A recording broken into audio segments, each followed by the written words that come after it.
বীর চট্টলা টিভি। আসসালামু আলাইকুম। বীর চট্টলা টিভি থেকে আমন্ত্রণ জানাচ্ছি। আমি তানিশা সুলতানা আফিফা।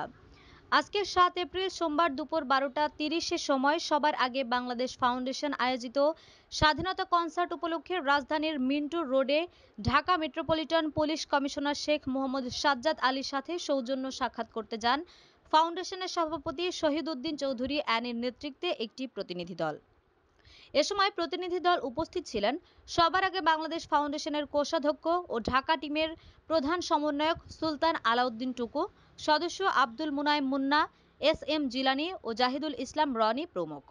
উল্লেখ্য, গাজা ও রাফা ইসরায়েলের বর্বরোচিত গণহত্যায় সবার আগে বাংলাদেশ ফাউন্ডেশন নিন্দা ও প্রতিবাদ জানিয়ে আগামী ১১ এপ্রিল ২০২৫ শুক্রবার রাজধানী ঢাকা সহ ৪ বিভাগীয় শহরে পূর্ব নির্ধারিত স্বাধীনতা কনসার্ট একদিন পিছিয়ে পরের দিন ১২ এপ্রিল ২০২৫ শনিবার সর্বজনীনভাবে উদযাপন করার সিদ্ধান্ত নেওয়া হয়েছে।